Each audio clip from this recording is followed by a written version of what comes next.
नमस्कार, आप देख रहे हैं ग्रैंड न्यूज नेटवर्क और मैं हूं आप सभी के साथ आयुषी। अब मेरे साथ देखिए न्यायधानी सहित प्रदेश भर से जुड़ी हुई तमाम खबरें। चलिए खबरों का सिलसिला शुरू करते हैं।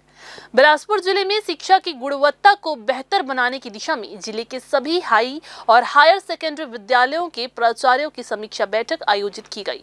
इस महत्वपूर्ण बैठक में कलेक्टर संजय अग्रवाल मुख्य वक्ता के रूप में उपस्थित रहे। बैठक के दौरान विद्या समीक्षा केंद्र, छात्रवृत्ति वितरण, विभागीय पोर्टल की स्थिति और अर्धवार्षिक परीक्षा के परिणामों की विस्तार से समीक्षा की गई। कलेक्टर संजय अग्रवाल ने प्राचार्यों को संबोधित करते हुए ये कहा कि शिक्षा सिर्फ पाठ्यक्रम तक सीमित नहीं होनी चाहिए, बल्कि विद्यालय का वातावरण भी प्रेरणादायक और अनुशासनपूर्ण होना चाहिए ताकि छात्र बेहतर प्रदर्शन कर सके। वहीं जिला शिक्षा अधिकारी विजय टांडे ने विद्यालयों के शैक्षणिक वातावरण को कैसे अधिक आकर्षक और प्रभावी बनाया जाए, इस पर विस्तार से चर्चा की। उन्होंने अर्धवार्षिक परीक्षा के परिणामों का गहन विश्लेषण किया और प्री बोर्ड एवं बोर्ड परीक्षा में बेहतर परिणाम लाने के लिए ठोस कार्य योजना बनाकर उस पर गंभीरता से अमल करने के निर्देश दिए।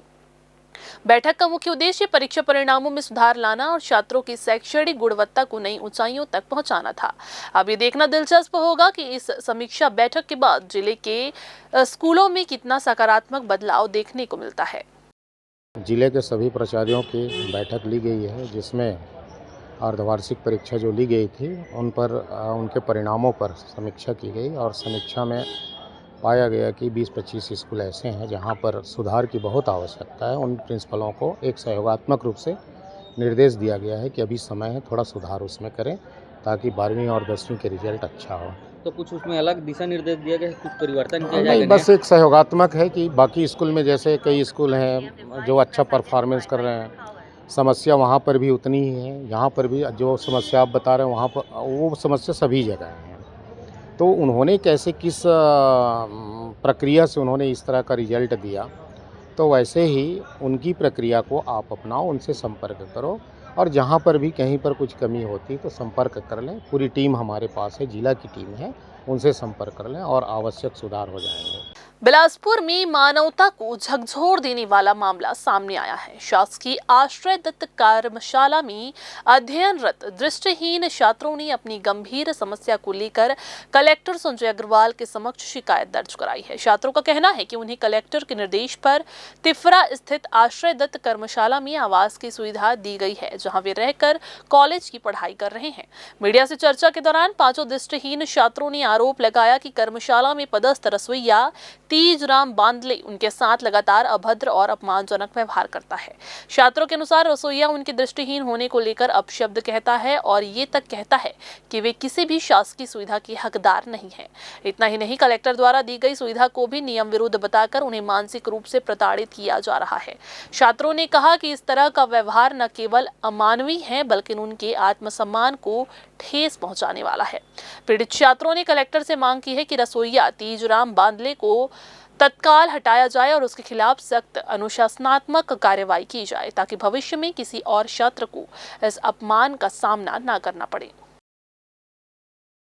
बिलासपुर जिले में धान खरीदी में अनियमितता पर जिला प्रशासन ने सख्त रुख अपनाते हुए बड़ी कार्रवाई की है। गतौरा और घुटकू धान खरीदी केंद्रों में जांच के दौरान गंभीर गड़बड़ियां सामने आई, जिसके बाद दोषी कर्मचारियों पर तत्काल कार्रवाई की गई। आपको बता दें कि सहकारिता विभाग और सहकारी बैंक की संयुक्त टीम ने विभिन्न खरीदी केंद्रों का औचक निरीक्षण किया।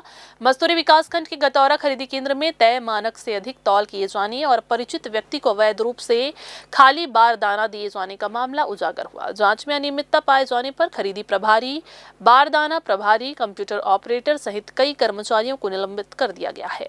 वहीं समिति के पदाधिकृत अधिकारी को पद से हटा दिया गया है। इसी तरह घुटकू धान खरीदी केंद्र में किसानों के शेष रकबे में धान खपाने के लिए मिलीभगत का मामला सामने आया है। इस पर भी संबंधित कर्मचारियों और अधिकारियों के खिलाफ कड़ी कार्रवाई की गई। जिला प्रशासन ने स्पष्ट किया है कि धान खरीदी प्रक्रिया में किसी भी प्रकार की लापरवाही या भ्रष्टाचार बर्दाश्त नहीं किया जाएगा। पारदर्शिता और किसानों के हितों की रक्षा के लिए लगातार निगरानी रखी जा रही है।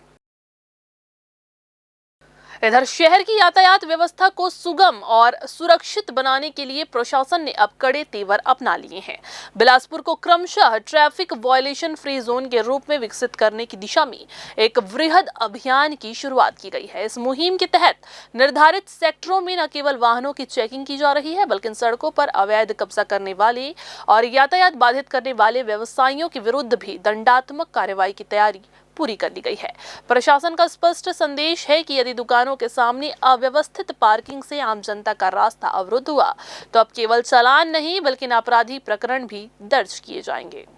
राष्ट्रीय सड़क सुरक्षा माह 2026 के अंतर्गत शहर के प्रमुख मार्गों को विभिन्न चरणों में मॉडल जोन के रूप में विकसित किया जा रहा है। प्रथम चरण में अग्रसेन चौक से पुराना बस स्टैंड, श्रीकांत वर्मा मार्ग और महाराणा प्रताप चौक से नेहरू चौक तक के क्षेत्र को लक्षित किया गया है। इन इलाकों में पुलिस, जिला प्रशासन और नगर निगम की टीमें नियमित रूप से गश्त कर रही है। लाउड स्पीकर के माध्यम से लगातार अनाउंसमेंट कर नागरिकों और व्यापारियों को जागरूक किया जा रहा है।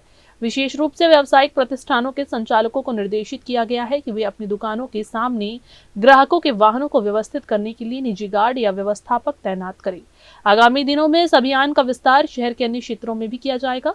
प्रशासन ने स्पष्ट किया है कि PPP यानी कि पब्लिक प्राइवेट पार्टनरशिप मॉडल के आधार पर जब तक नागरिक और व्यवसायी सामाजिक सरोकार में अपना सहयोग प्रदान नहीं करेंगे, तब तक आदर्श यातायात व्यवस्था संभव नहीं है। सुगम आवागमन सुनिश्चित करने के लिए सड़कों को बाधा मुक्त रखना प्राथमिकता है और इस कार्य में बाधा डालने वाले किसी भी व्यक्ति को बख्शा नहीं जाएगा। सघन चेकिंग और कठोर वैधानिक कार्रवाई के माध्यम से शहर की सड़कों को सुरक्षित बनाने का ये अभियान अब निरंतर जारी रहेगा। ग्रैंड न्यूज के लिए कैमरामैन राकेश मिश्रा के साथ पिंटू दुबे की रिपोर्ट। और छत्तीसगढ़ उच्च न्यायालय ने साउथ ईस्टर्न कोल फील्ड्स लिमिटेड SCL द्वारा अपने एक अधिकारी पर की गई दंडात्मक कार्रवाई को कानून विरुद्ध बताते हुए निरस्त कर दिया है। जस्टिस AK प्रसाद की एकल पीठ ने मामले की गंभीरता से सुनवाई करते हुए स्पष्ट किया कि किसी भी कर्मचारी को ऐसे कार्यों के लिए उत्तरदायी नहीं ठहराया जा सकता जो उसके आधिकारिक कार्यक्षेत्र या जॉब प्रोफाइल का हिस्सा है ही नहीं। जी हाँ, मामला SCL के लेखा अधिकारी रजनीश कुमार गौतम से जुड़ा हुआ है, जिन्हें प्रबंधन ने पूर्व सैनिकों की एजेंसियों से बकाया राशि वसूली में विफलता का आरोप लगाते हुए विभागीय जांच के बाद 1 साल के लिए निचले वेतनमान पर पदावनत डिमोशन कर दिया था। याचिकाकर्ता ने इस अन्यायपूर्ण कार्रवाई को हाईकोर्ट में चुनौती दी थी, जहां उनके पक्ष में दलील दी गई कि विवादित बिलों की ऑडिटिंग और वसूली की वैधानिक जिम्मेदारी क्षेत्रीय वित्त विभाग की थी, न कि याचिकाकर्ता की। अदालत ने दस्तावेजों और रिकॉर्ड की सूक्ष्मता से जांच करने के बाद ये पाया कि वर्ष 2012 की प्रशासनिक निर्देशों के अनुसार याचिकाकर्ता की भूमिका केवल बिल प्राप्त करने और उन्हें आगे प्रेषित करने तक सीमित थी। वसूली की जिम्मेदारी उन पर कभी डाली ही नहीं गई थी। कोर्ट ने माना कि अनुशासनात्मकता प्राधिकारी ने बचाव के महत्वपूर्ण तथ्यों और प्रशासनिक नोटशीट की अनदेखी कर सजा सुनाई, जो कोल इंडिया के सेवा नियमों के विपरीत है।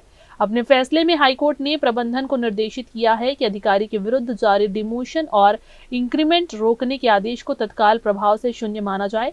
साथ ही अदालत ने SCL को 3 महीने की समय सीमा देते हुए अधिकारी की रुकी हुई सैलरी, एरियर और सभी सेवा लाभों को ससम्मान बहाल कर भुगतान सुनिश्चित करने का आदेश जारी किया है। ये फैसला कॉर्पोरेट जगत में वैधानिक नियमों की मर्यादा बनाए रखने की दिशा में एक नजीर साबित होगा। ग्रैंड न्यूज के लिए कैमरामैन राकेश मिश्रा के साथ पिंटू दुबे की रिपोर्ट। तो ये थी आज की बुलेटिन की तमाम खबरें। अगली बुलेटिन में फिर होगी आपसे मुलाकात। तब तक के लिए पूरी टीम के साथ मुझे दीजिए इजाजत।